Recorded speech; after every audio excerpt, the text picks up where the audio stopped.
first step towards achieving your dreams is having the right coach. Get the best education with CAD.com Lab and make your AutoCAD 2D 3Ds Max dreams come true. Download the app now.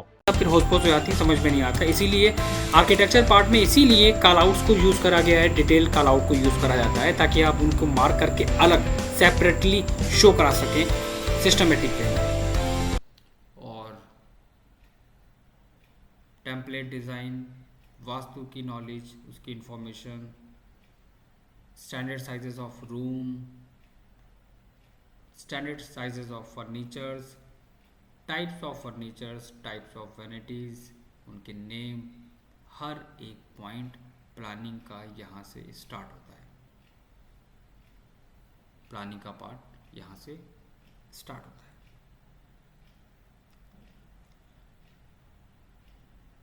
Planning को जब हम start करते हैं उसके कुछ basic concept होते हैं। वो बेसिक कॉन्सेप्ट क्या क्या होते हैं पहले हम समझेंगे। आप कोई भी प्लानिंग कर रहे हो, सबसे पहला पॉइंट आपके पास लेयर टेम्पलेट होना बहुत इंपॉर्टेंट है। इसके बिना आप कहीं भी काम नहीं कर सकते। एग्जाम्पल, अगर हम यहाँ काम कर रहे हैं तो हमारे पास टेम्पलेट होनी चाहिए, या फिर अगर हम अदर कंट्री की ड्राइंग पे काम कर रहे हैं तो भी आपके पास वहाँ तो बहुत ज़्यादा टेम्पलेट्स होती हैं, लेयर्स होती हैं टेम्पलेट के अंदर। तो ये टेम्पलेट मोस्ट इम्पॉर्टेंट है आपकी वर्किंग के लिए। Point number 1। तो लेयर टेम्पलेट का मतलब होता है जब आप किसी ड्राइंग्स पे काम करना स्टार्ट कर रहे हो, आप LA एंटर करोगे, यहाँ पर एक ऑप्शन आएगा लेयर स्टेट मैनेजर, Alt+S।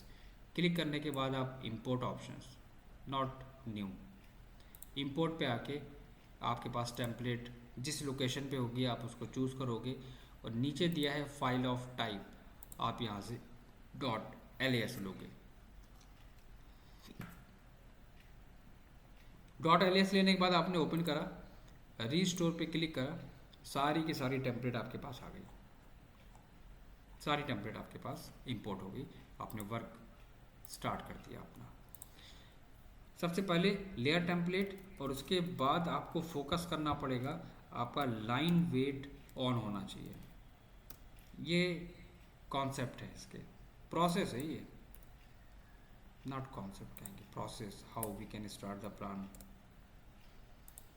तीसरा पॉइंट, आपके पास लाइन वेट होनी चाहिए।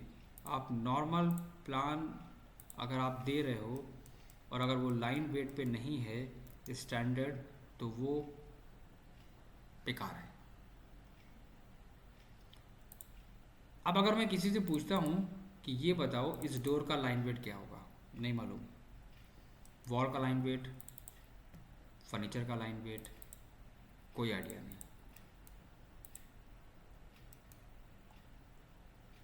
विंडो का लाइन वेट। तो लाइन वेट से क्या होता है, आप जो इंपोर्ट करोगे, जैसे कि आपने LW एंटर करा, डिस्प्ले लाइन वेट पे क्लिक करके ओके करा, तो ऑटोमेटिक हमारी लाइन वेट इंक्रीज हो गई। क्यों हुई, उसके पीछे एक रीज़न था।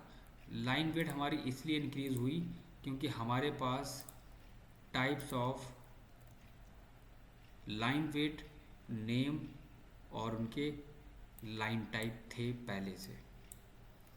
अब इतना किसी के पास टाइम नहीं कि वो बैठ के एक एक लाइन वेट को और लाइन टाइप को रीड करेगा।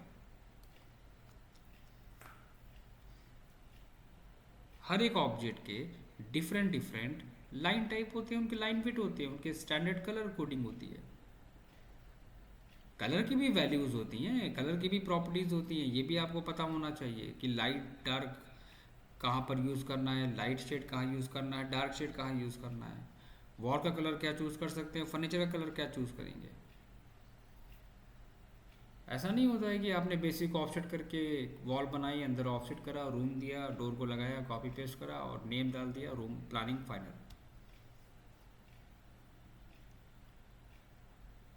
एक एक लाइन वेट हमारी प्लानिंग के लिए बहुत ज़्यादा इम्पॉर्टेंट होती है। तो वो आपको यहाँ पर टेम्पलेट के अंदर मिल जाएगी, आपको उसको बनाने की ज़रूरत नहीं है, इतनी मेहनत नहीं करनी पड़ेगी कि हम एक एक टेम्पलेट को यहाँ एक एक लेयर को यहाँ पर बनाएंगे बैठ के। कितनी लेयर, एक नहीं है, और भी होती हैं। तो स्टार्टिंग कहाँ से हुई हमारी, लेयर टेम्पलेट, लाइन वेट, और हम स्टार्ट करते हैं वॉल्स के साथ। यूनिट हमारा नॉर्मल है, सभी को पता है कि यूनिट हम लोग क्या चूज़ करते हैं। स्टार्ट करते हैं वॉल्स के साथ।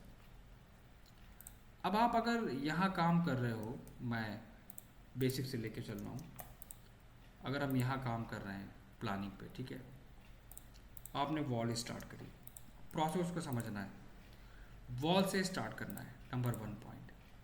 फिर चाहे आपका ये प्लान क्यों ना हो, इसको अगर हम स्टडी करेंगे तो यहाँ पर क्या है, ये ग्रिड लाइन है, मैं इनको आइसोलेट करके हाइड कर देता हूँ।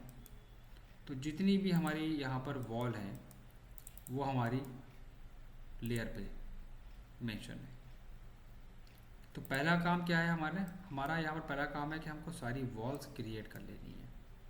पॉइंट नंबर 1, वॉल्स क्रिएट करने के बाद अगला स्टेप क्या आता है, हम यहाँ पर मेंशन करते हैं क्या, वॉल के बाद हम अपनी प्लानिंग में ऐड कराते हैं डोर्स का पार्ट, उसके बाद हम देते हैं विंडो का पार्ट।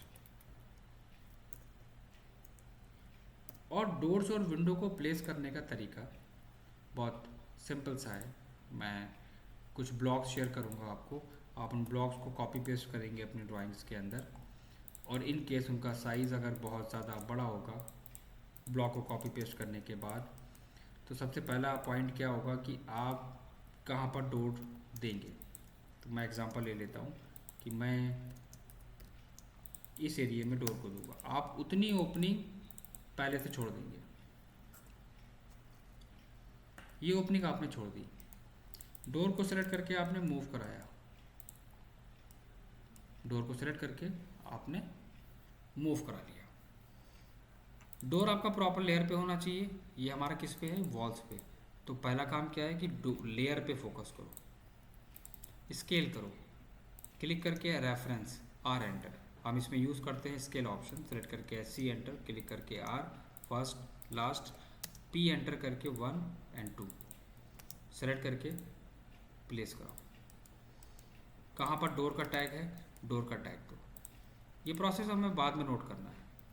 डोर विंडो प्लेस करने के बाद बात आती है डोर टैग्स की, और उसके बाद बात आती है विंडो टैग्स की। ये प्रोसेस हमारा डोर को प्रॉपर लगाने का तरीका। दूसरा पॉइंट कि अगर आप यहाँ पर कोई विंडो दे रहे हो, मैं एग्जांपल लेता हूँ, बहुत सारे लोग गलती करते हैं प्लानिंग के अंदर भी। तो अगर आप यहाँ पर विंडो वगैरह ऐड करा रहे हो, तो ये 0 लेयर है आपकी, ये ऑब्जेक्ट आपका अलग है, ठीक है। क्या करोगे आप यहाँ पर, सबसे पहले आप यहाँ पर विंडो की लेयर लोगे, सबसे पहला पॉइंट। विंडो का साइज़ कोई भी आपने एज्यूम करा कि ठीक है हम यहाँ पर विंडो अपनी ऐड कराएंगे, एक्स्ट्रा पार्ट हम डिलीट कर देंगे, रेक्टेंगल को ड्रॉ कर देंगे वहाँ पर, देन दिस वन, फ्रेम का साइज़ वहाँ पर ऐड करा के एंड डिलीट। उतना पार्ट हमारा हॉलो होना चाहिए। टैगिंग साथ साथ करेंगे हम यहाँ पर, आप यहाँ पर टैग दोगे, like this one is W1, जो भी आपका टैग होगा वो आप टैग ऐड कराओगे, select scale, then move. Door window place करने के बाद फिर बात आती है हमारी किस चीज़ की, फिर हम वहाँ पर मेंशन करते हैं कॉलम्स के पार्ट को। अगला स्टेप हमारा स्टार्ट होता है कॉलम्स का। प्रोसेस बहुत इंपॉर्टेंट है।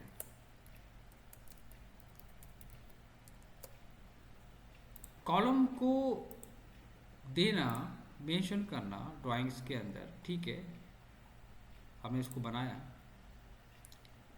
इसकी भी कुछ थ्योरी होती है, स्टैंडर्ड होते हैं, मैं इसके नोट शेयर करूँगा रीड करने के लिए। हर एक कॉलम का डिफरेंट डिफरेंट साइज होता है, किसके बेसिस पे, स्ट्रक्चर के बेसिस पे। स्ट्रक्चर के बेसिस पे आपको चूज़ करना होता है कि आप कॉलम का साइज़ क्या लोगे। 3 to 5 मीटर की स्पेसिंग पे आपको कॉलम देना होता है, लेकिन तरीका क्या होता है उसका। एग्जाम्पल अगर आपको यहाँ पर कॉलम मेंशन करना है तो सबसे पहले तो आप यहाँ पर कॉलम की लेयर को एक्टिव करोगे। पॉइंट नंबर 1, आपने क्या करा, कॉलम की लेयर ले ली, रेक्टेंगल ड्रॉ करा, जो भी साइज़ है वो साइज़ आपने लिया, लाइन ड्रॉ करी। उस कॉलम के अंदर हैश को फिल नहीं करना है आपको,